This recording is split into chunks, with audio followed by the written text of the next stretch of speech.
Hello guys, NautoAisDx here, and this will be a follow-up on the Bayonetta 3 controversy, because if you've been following this story, then you know what happened. It depends on your perspective. Unfortunately, Helena Taylor did lie. So a lot of the source, a lot of the proof, a lot of the receipt kind of show that to some extent, Helena Taylor kind of manipulated her fans and lied about the situation. So I'm going to give my thoughts about that one first. So this is what happened. So during the week after Taylor basically said that, I was only offered $4,000 for the whole game to voice Bayonetta. So at the time, most people think voicing multiple Bayonetta only for $4,000 flat fee, that doesn't make sense. It's weird. And why is she doing this? So later on, and I said in that previous video, Jason Schreier and Stephen Totillo actually had some sources that said, no, it's a different story. So what it first started was with Jason Schreier has documents. So that's the key thing there. Documents, receipt from two anonymous sources that are close to, and it seemed a lot of people have said that it's close to Platinum Games than Nintendo or Sega.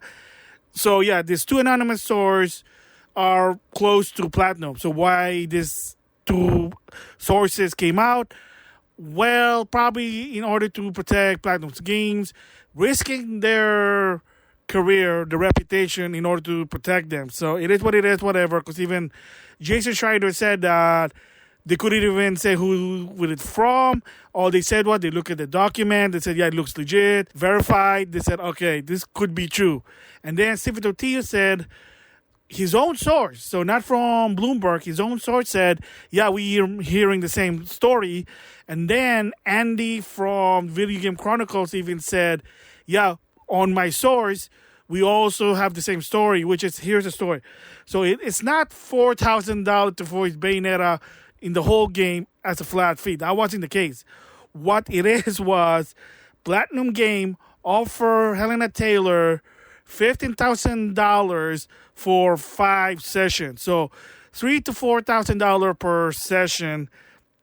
And that was it. And for whatever reason, and I guess it depends on your perspective and how valuable you are, Helena Taylor declined the offer, said, well, I want more. I want a 6-figure number and residual as well. And Platinum said, no, okay, this is not going to work. All right, so here's the deal. You're not going to voice everything Bayonetta, maybe only in the beginning, because, again, it's already in the trailer. It's not really sort of a spoiler. The original Bayonetta dies. So someone said that the $4,000 is to do a cameo voice for the original Bayonetta, and that's it. So probably just that's one session. And she said no. And then that's when she turned on Platinum Games and said, oh, yeah, they're trying to screw me. And it is unfortunate. A lot of people did believe her. I mean, to some extent, even I close. It's yeah, maybe she have a point, because Platinum Games, like I said, they're not really in good situation as of right now, like I said, with Babylon Fall. But to some extent, you have to understand Platinum Games are just a developing team. They're not a publishing team. They have published their own game, like I said, Wonderful 101 and Soul Cresta. And yeah, I was right that apparently Soul Cresta didn't sell well. So just think about that. So if you think that Platinum Game makes a lot of money, then no dice there.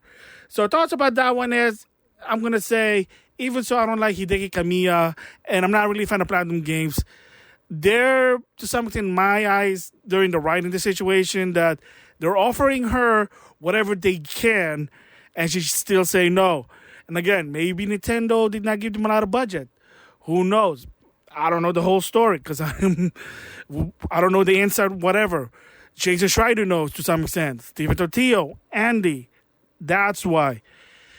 So, yeah, in conclusion, apparently a lot of the sources already been kind of confirmed, and a lot of people kind of feel unfortunately what Helena Taylor said was a lie. And I got to give credit to Smash JT with his theory is that, like he said, like I kind of said it, that the $4,000 probably was for a cameo, and she still said, yeah, no, thank you there. So why did she do this? No one knows. A lot of people guess it could be she's disgruntled at Platinum Games. Why? Again, no one knows what the inside. Only Platinum Games know. Only Helena Taylor knows. Jason Schreider trying to figure it out, and yeah, no avail. So the question is, why do keep people now saying that, oh, it's official that she's a liar, and why? So after they revealed that source, they actually asked Helena Taylor, hey, this is their story. What's your story? What's going on? At first, she said, oh, they're liars, and that Platinum Games are just trying to save their ass.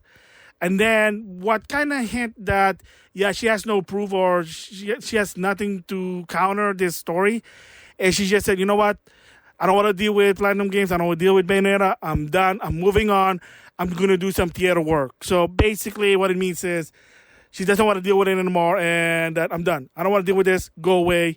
So it's kind of showed that, yes, probably unfortunately, she did not have any proof.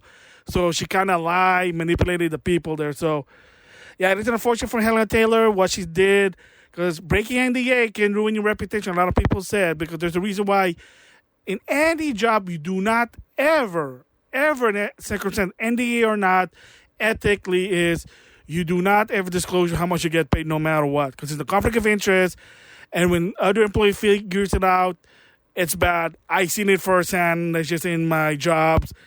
It's not pleasant about it. So that one, unfortunately, that's my thoughts. It sucks. And yeah, I almost got fooled also. So it also, I feel sad for Jenifer Hale. She had nothing to do with this. And a lot of fans were attacking her because of, oh, Helena Taylor, oh, boycott. Jenifer Hale, you have no right to be Bayonetta. Also address the situation. And unfortunately also because probably when people starting to attack her, not cool. She's wondering what's going on. So she kind of basically just said, hey, look, I'm under NDA, can't really say what's going on, but we should just really just treat each other nice. No need to have some sort of animosity, which is true. And again, my guess really is that there are some people just don't like corporate. Like, they think all of them are the same. I mean, it is what it is, unfortunately, but in the case with this one, it's the story's different. No, like a lot of people said, you're just a voice actor. You don't own the character. Yeah, you created that character and you associate with it, but anybody can be replacing anyone. That's just the world of the business. Can't do anything about it. Voice actor voices in any franchise do change, whatever the reason is. And like for me, I don't care who voices who. As long as they don't get screwed businessly, then I have no problem with it. What do I mean by that? Well, the reason to something that also myself kind of almost believe about Helena Taylor's story is companies tend to screw with voice actors. It's going to suck, but sometimes it's kind of true. The big two one I can think of is first is Sega and 4Kids versus the Sega Dreamcast Sonic voice cast. So everybody knows about Ryan Drummond and his cast. They were the voice of Sonic, starting with Sonic Adventure all the way to Sonic Heroes. And then when 4Kids had the right for the Sonic X anime, they had their own voice actors. There had been a rumor that Ryan Drummond was willing to do the voice of Sonic and Sonic X, but then by the time he was ready to do it, they said, yeah, we've already found someone else, Jason Griffith. It is what it is. But what happened was, and this is sort of a rumor, is that Sega and 4Kids made a new deal to moving forward, they will be using the 4Kids voice in the video game, thinking that it'll be marketable, cost-cutting effect, and that more people will go in because they can associate with the voice. And the rumor here is that they bought out the contract from the previous voice actors, including Ryan Drummond, and that was it. And Ryan said, yeah, we didn't know about it until oh, shoot. We were just let go. That was it. So, and that's what happened. People were mad about that. So it wasn't that Jason Griffith sucked voicing Sonic, because remember, he was also in Pokemon Black and White. He was silent and he was good in that one, just my opinion. But it was the business that screwed someone. That was the problem there. And then moving with that one, which is kind of funny, related to 4Kids, is against Pokemon Company. So Pokemon Company, at one point now, they did not renew their contract with 4Kids, deciding to do their own voice acting, providing their own voice actors, moving forward just without 4Kids. Again, a lot of reasons could be that because of what happened with One Piece, who knows. And the main cast are being replaced. However, this is not a case of buying out the contract. Again, that was only a rumor, but letting the contract be expired and just having new voice actors. So there was a lot of reason. There was a he said, she said, what happened. So according to Veronica Taylor, which is the OG voice for Ash, they didn't know about it. Suddenly they were just told, oh, you're done. You're not voicing Ash anymore and your contract is expired. They're not going to renew it, whatever the reason is. And they're like, what the heck? And then the voice of Meow for the new one said, no, it has something to do with 4Kids because they were under 4Kids contract. And that Pokemon Company didn't want to deal with 4Kids legality, so that's why they have their own voice actor. So one of the problems was that he said, she said thing. And to a point that people who are a fan of Veronica Taylor attacked the new voice actress for Ash, kind of like what they did with Jenifer Hale. Again, it's not her fault. She's just doing her job. They gave her an opportunity. And again, it's kind of sickening in my opinion because same goes with Laura Baily when she voiced Abby in The Last of Us Part 2. It's not her fault that Abby sucked. She's just doing her job as a voice actress. So just saying there. So that's the reason why to some extent a lot of people kind of felt for Helena Taylor. But when a lot of the story coming out that, oh, they're lying. And then Jason Schreier kind of said, well, what's your story? Can you provide any receipt? And she said, no, you know what? Screw this. I'm done. I'm moving away. So that's the reason why a lot of people are like, oh, man, you know, this sucks. That Helena Taylor, at first, people believed her. But then, so why is she disgruntled with Platinum Games? Who knows? I don't know about it. So there you go. So that is the follow-up. I don't think at this point there's going to be any more news story about it. I also want to add this in that Platinum Games actually addressed the situation finally to some extent. They did not address about the payment, and again, it's probably something that none of our business. So, but already, you know, Jason Schreier, Stephen Tortillo, Andy from Video Game Chronicles already can explain that, and so it's probably something like that. It would be nice some sort of confirmation, but business is business. They don't talk about how much money they make. It's really, again, none of our business. But they did address it to some extent, saying that they are siding with Jenifer Hale. So for any new Bayonetta in the future, chances are it's probably going to be her now going to be voicing rather than Helena Taylor, because it is kind of weird why she did that. And if Platinum Games didn't do anything wrong to her, did not do her dirty, so there must be something there that's probably just building up. She's frustrated and she kind of felt like, hey, look, I think I worked more.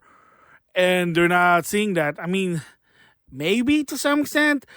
But the thing also is that Platinum Games are not rich to some extent. I mean, they make games, but they're not good. A lot of their games, they don't even get anything back, unfortunately, because, you know, like I said, the quality sometimes is just not there. So, yeah, so they did address it, basically just saying that they are siding with Jenifer Hale and that a lot of this situation was getting out of hand. It was unfortunate that Helena Taylor kind of did it, but again, it is what it is there. Oh, boy. So here's another final, hopefully, update, and that is during the weekend, again, Helena Taylor kind of addressed the situation. Even so, her last statement to Jason Schreier was, I want to leave this franchise behind me and just go back to do theater working. So she's trying to explain again what's going on and why she did what she did. Unfortunately, judging by her post, there's a lot of mixed messages and that is confusing. Now she's saying, oh, they offered me $10,000. They offered me $5,000 and that they were also willing to give me a cameo in the game. There's a lot of like mixed messages, and even she doubled down on the $450 million sales of Bayonetta, which again, for people who follow the game, the first game didn't sell well.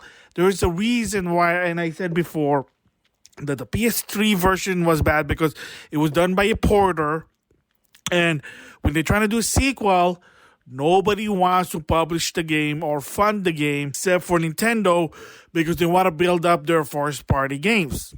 It makes sense. Yeah, I might not agree with it, but it just makes sense. Is when a lot of publishers say, we don't want to publish this game because at the time it didn't really sell. It was an unproven franchise. Nintendo said, yeah, we'll do it. there you go. And like I said, maybe in 2023, 2024, now there's a lot of talks about this game getting hype. There's now praise about this game, a lot of positivity about it. Maybe finally, eventually, we'll port to other console. Just saying. But to some extent, to Helena Taylor, yeah, now she's just either doubling down, trying to defend herself. To some extent, understandable, but again, the mixed messages after she said that she doesn't want to deal with this anymore.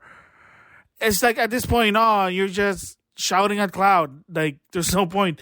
You kind of corner yourself and now you're trying to get out. But now a lot of people, like, look at RGT85's video. He just said, hey, look, whatever you say at this point on is people just going to think you're lying because you did lie. Jesus Ryder, Stephen Tortillo, Video Game Chronicles basically have, to some extent, documents that said, no, this is the story. Platinum Games were offering you more than the standard from what I understand, and you still decline it. So it is what it is there. So before I close these thoughts on Helena Taylor versus Platinum Games, unfortunately, when the game finally get released, Helena Taylor decided to post more tweet about the situation to a point that she even shared her charity, trying to still, to some extent, convince some, instead of buying the game, put your money to charity. And one of them, I guess to some extent, it's in a political issue. I'm not going to get there because it's very touchy, let's just say that. So, but not everyone's going to agree with it. So, and I was watching, I got to give credit, Switch Force actually kind of talk about it. The best thing really for Helena Taylor is just stop. It's done. That's it. Helena, you lost. They got proof. They had receipt. You even said that you don't want to deal with it, and yet you're kind of like going back to it. That's kind of concerning there. And I got to give credit to Switch Force. He just said, just stop, just stop. That's it. Just stop. And for people who kind of like trying to attack her now because they really are upset, yes, she manipulated a lot of people. She lied about the situation. I mean, there were some YouTubers who were frustrated, including someone who's part of the Spawncast, unfortunately, but it is what it is. And I got to give credit what Switch Force said. Just leave her alone. Like, even I say, yeah, I'm stop going to interact with her. I'm not going to interact with her anymore. And the best thing really is just don't respond to her, ignore her. When you're trying to respond to her, whether you like it or not, the general consumer that they don't know what's the story, suddenly why are you talking about this person, that person? They'll get curious, and now more people are going to talk about it, and it might even go the other way around. Just saying there. Like what Zach said, I know, Switch Force, just let her be. That's it. So at this point on, I'm done with the story. This is the closure. If there's more something about it, other YouTubers are going to do it, including RGT85. But the bottom line is what she did, yeah, it was really not cool that she actually lied. She decided to leave important key to a point that two anonymous sources who are close to Platinum Games, that's sort of the confirm, risk their livelihood to show the truth, what happened there. It was something that probably the consumer should not know, but it is what it is there. Yeah, so again, for recap, Helena Taylor, to some extent, lied about her story. It was $15,000 for 5 sessions, and she did not like it. She wanted a 6-figure, and she wanted visual for the voice. They said no, so the other compromise was, okay, well, $4,000 just to voice Bayonetta in the prologue. She said no, and she just walked away, trying to ruin Platinum Games' reputation. Of course, that failed because by the time of this recording, it's selling. It's like number 19 in the Amazon chart, so just think about that. Yeah, so that's the follow-up and my thoughts on the whole Bayonetta controversy. Like I said, in the previous one, I was saying that it might be bad, but thanks to Helena Taylor's, outburst, let's just go with that, yeah, now it's going to sell better. So chances are, this game's probably going to sell better than Bayonetta 2, because first, it's on the Switch, so console game on the go, and hopefully, like I said before, hopefully in 2023, 2024, there might be some sort of, idea to able to port Bayonetta 2 and 3 in other console. I know right now, every time they ask that, Hideki Kamiya basically just said, well, go ask Nintendo because they do have the license right. So my guess here, again, maybe by the end of 2023, maybe 2024, the license is probably going to be up, and then maybe they're going to do a Kickstarter or find another publisher. Now seeing that how Bayonetta is getting better than before, because at a time when Bayonetta 2 came out, nobody wanted to publish a game until Nintendo did. That was the reason why. So now that it's picking up steam, people are like talking about Bayonetta, maybe we'll just have to wait and see. So that's my thoughts. With that, I'll see you guys later.